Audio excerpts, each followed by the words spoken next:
พระธาตุกู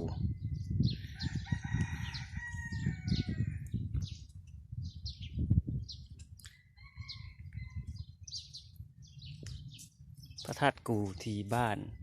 สีทองเมืองจำพรแขวงสารเขต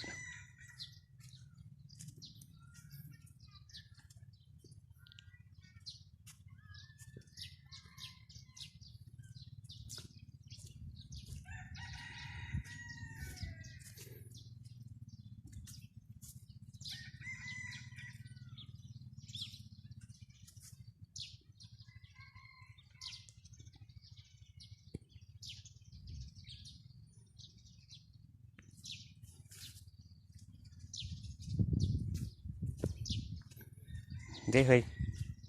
เดียบนี่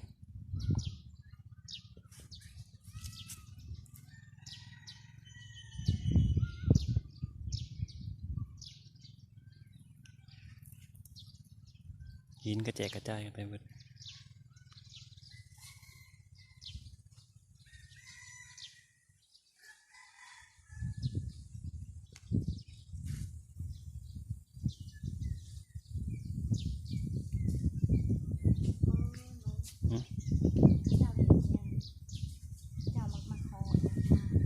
น้องมาแล้วนี่มันข้าวผัดเป็นดอกไม้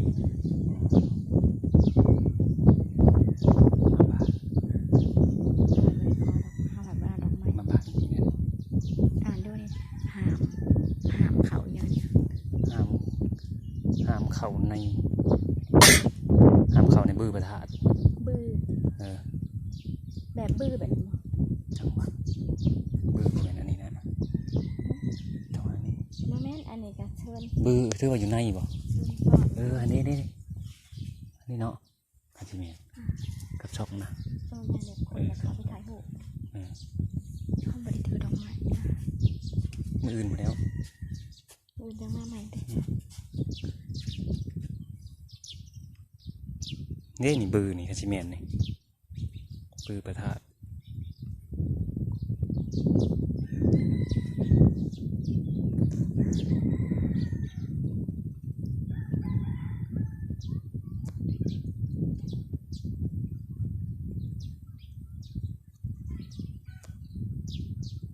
บื้อสิพระธาตุอาจิเมนตัวนี้ได้เนาะไปช่องมึงโมเมนต์แบบเขาจะมีเจียเคียนแหละค่ะเปิดน้องนี่กับปอนนึงนี่ให้เปิดเห็ดให้ก็ได้มาบะมันยังเปิดกระเห็ดให้นี่เขาก็บอกเปิดกระเห็ดให้ก็ในถาดโพนอันนี้บอกอันนี้เพิ่นไม่ได้เห็ดนะเห็ดเองเป็นเขาเคียนคือถัดโพดเขาเคียนใหม่เองเคียนลงเฉพาะคนอย่างนี้นะบอกเชิญก่อนคุ้มค่ะกระทาเพิ่นอีกแค่นึงมือหนามาท้าเพิ่นไปแล้ว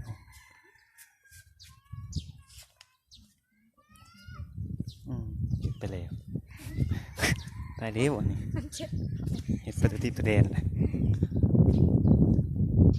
ขออนุญาตเพิ่นมือหนามาก่อนสิถามเพิ่น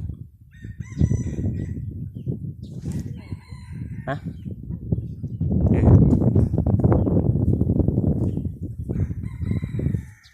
ไปมาพี่กุดเพิ่นได้อยู่เนาะกุดเพิ่นอยู่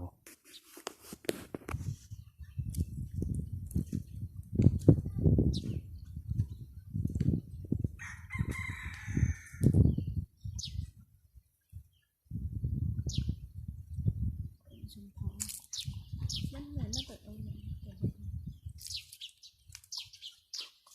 ไม่เดินหรอกไม่นอนเลยนี่หินกับเป็นแท่งแบบไหนหินตั้งแต่สมัยไหนนะเนาะตรงนี้ก็นี่เห็นบ่เป็นเหลี่ยมอันนี้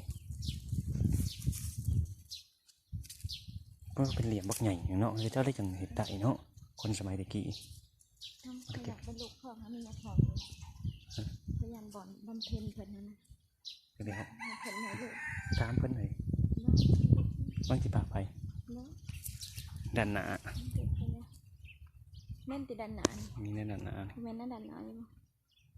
คือแม่นนี่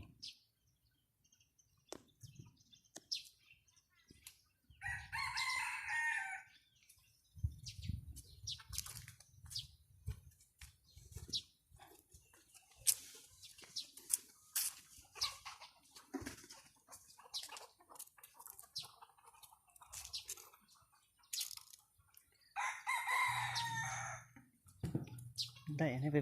อันนี้อันตุบริจาคฮะได้แล้วจะถือเงินมานะ ถือแต่ได้หาค่าไม่ได้ยังบริจาคอื่นยังมากเดี๋ยวแตกแบ่งย่อยมาอื่น มาใส่แล้วเล็กเดินมาเลย อื่นก็มาแบบนั้นน่ะอื่นยังอ่ะ จะได้เสียงซีเลย อื่นกันมันจะแตกยังไง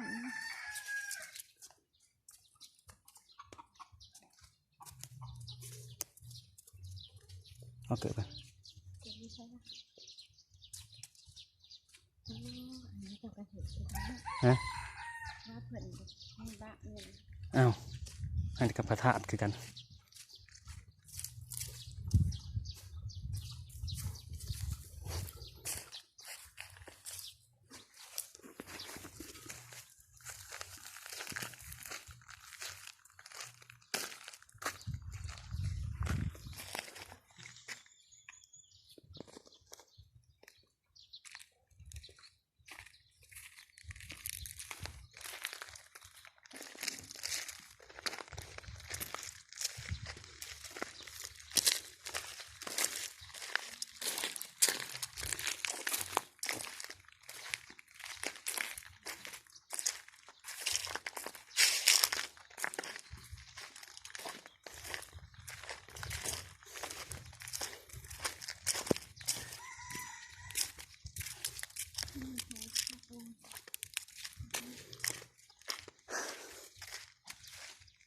เพิ่น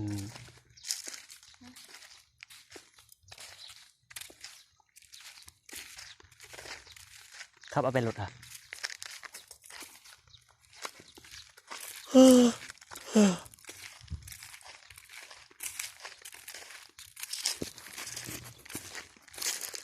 เป็นต้นวิ